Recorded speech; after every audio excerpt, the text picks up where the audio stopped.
Hi, in previous lecture I discussed phases of compiler. Let's discuss phases with some example. First phase, lexical analysis. What is the task of lexical analysis? It converts source code into tokens.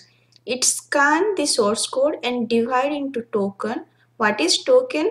Token is the basic programming unit and it uses regular expression for token identification. So lexical analysis that uses regular expression, or you can say finite automata or regular language. Let's see one example. Here A equal to B plus C multiplication 2. So this A will be one token as ID 1, then equal will be one token, then B will be one token as ID 2, then plus will be one token, C will be one token as ID 3, then multiplication will be one token, then 2 will be one token. So this statement there is 1, 2, 3, 4, 5, 6, 7. 7 token. Lexical analysis that convert the code into tokens. Next, syntax analysis. What is task of syntax analysis? It convert token into parse tree and it will check whether the sentence is according to grammar or not. It uses derivation tree as a parse tree. So lexical analysis that uses regular expression, syntax analysis that uses context-free grammar. Syntax analysis, it takes the token stream as input and generates syntax tree, or you can say parse tree as output. Syntax tree is a tree where interior node, or you can say internal node, are the operator and external node are the operand. It is same as derivation tree of context-free grammar. So syntax analysis that uses context-free grammar, lexical analysis that is related with regular language, or you can say finite automata or regular expression. Then syntax analysis that is related with context-free grammar, or you can say context-free language. So syntax analysis, it verifies the sentence is according to grammar or not. Now syntax analysis got this as a input. Now it will generate a parse tree. So id1 equal to id2 plus id3 multiplication 2. Equal symbol will be the root. Then id1 will be its left child and plus will be its right child. Then id2 will be left child of plus and multiplication will be right child. Then for multiplication id3 will be left child and 2 will be right child. Multiplication have higher precedency than plus. So first we will evaluate multiplication, then the result will added with id2. Next is semantic analysis. What is semantic analysis? It checks whether the sentence is meaningful or not. Sometimes sentences are according to grammar, but it is not meaningful. Let's see one example. Suppose Ramu eats chicken. Here this is noun, this is verb, this is noun. So grammar is noun, verb, noun. It is correct. Suppose you will write chicken eat Ramu. This is noun, this is verb, this is noun. This is also correct according to grammar as it is noun, verb, noun. But the meaning is not correct. Okay. So chicken cannot eat Ramu. Got the point? Some sentences are grammatical correct but it is meaningless. So whether it is meaningful or meaningless, that will be checked by semantic analysis. So it get the input from the syntax analysis as a parse tree and check whether the given syntax is correct or not. It performs type conversion of all the data type into same data type. Suppose a sentence is b equal to a plus 2 and here a, b both are float. Okay, and 2 is a integer. So what it will do, it will convert these 2 into float. So all data should be of same data type. It verifies semantic of sentence. What is semantic? It is meaning. It verifies the sentence is meaningful or not. Let's see the same example, id1 equal to id2 plus id3 multiplication 2. Now semantic analysis will got that parse tree as a input. Now it will convert that parse tree into annotated parse tree. It is same as previous parse, just this part is new. So these two it will change to real.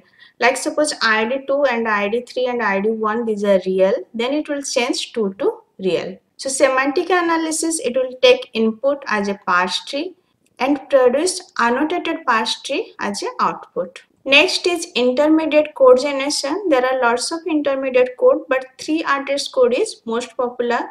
It converts input into output as an intermediate code such as 3 address code. So what is input? Input is the parse tree that is given by semantic analysis.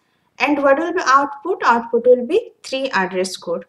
The 3 address code consists of sequence of instruction, each of which has at most 3 operand. In one line, there will be maximum 3 operand and at most one operator on the right side.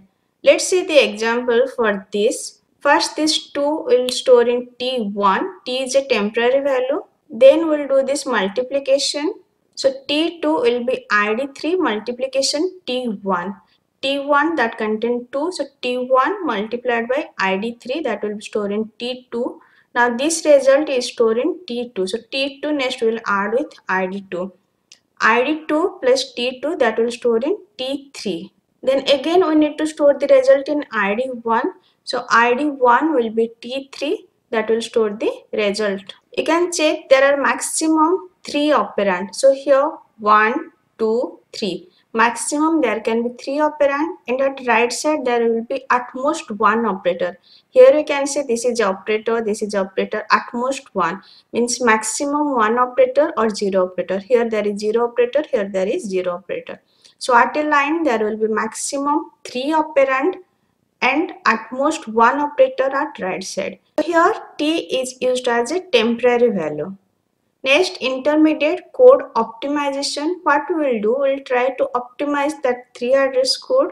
It get the intermediate code as input and produced optimized intermediate code as output without affecting the outcome of source code. So meaning of the source code should not be changed. We'll just try to minimize the number of temporary value and number of instruction without changing the meaning. Now we'll optimize the previous 3 address code. So T1 equal to ID3 multiplication 2. Next ID1 equal to ID2 plus T1. You can see we just use one temporary value, but in previous there was 3 temporary value and there was 4 instruction, but here we just did in 2 instruction. Next phase is target code generation. It will simply generate assembly language for the 3 address code. It converts 3 address code into target code, or you can say assembly language. Let's write assembly language for this 3 address code. First we'll load ID3 into R1. R1 is for register. Now we'll do this multiplication. So MUL, that is for multiplication, R2 R1, then #20. #2.0 means it is a number. Now it will multiply R1 with 2 and result will be stored in R2. So it is R2 equal to R1 multiplication 2. What is R1? R1 contain ID3. Next, we need to load ID2 into a register. So we'll load ID2 into register R3, R4, R3, R2. It will add R3 and R2 and result will be stored in R4. So R4 will be R3 plus R2. R2 is ID3 multiplication 2. What is R3? R3 is ID2. Now the result is in R4. So we need to store this R4 into ID1. So next store R4 into ID1. So this is the assembly language for this 3 address code. Next phase, target code optimization. We'll try to reduce the number of register plus number of instruction. We'll reduce the number of register and instruction without affecting the outcome. The meaning should not be changed. Let me optimize this. Load R1 ID3. First we need to load ID3 into R1. Then we will do the multiplication R1 multiplication 2.0 and that value is stored in R1. Here I consider another register, but here I store in same register R1.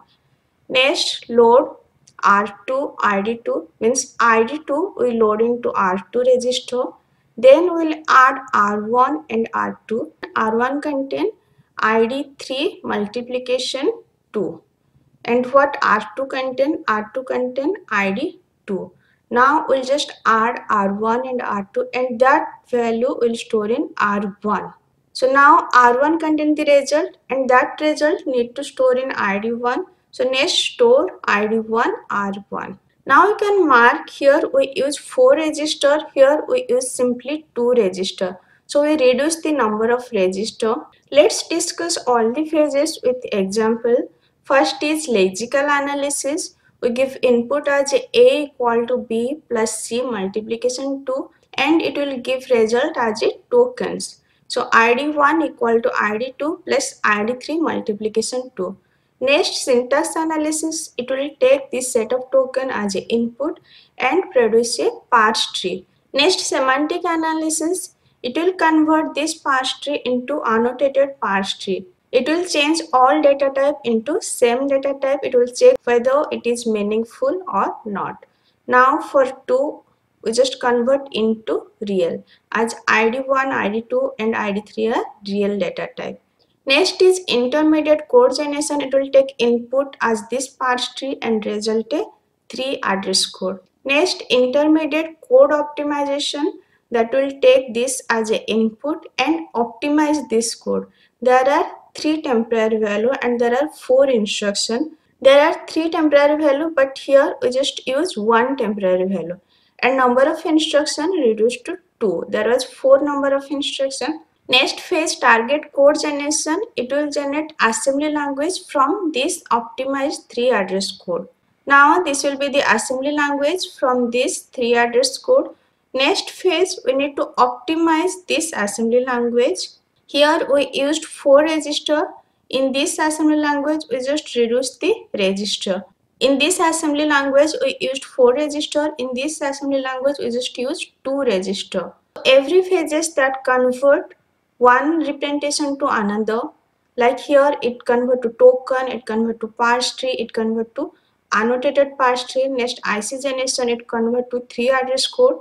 Then IC optimization, it optimize the 3 address code. Then target code generation, it will generate the assembly language, and target code optimization, it will optimize that assembly language.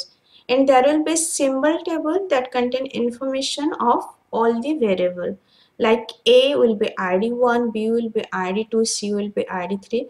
This information will be stored in symbol table. I will discuss detail about every phases. This is just an introduction about every phases. If my lecture is helpful for you, please like and subscribe. Thank you.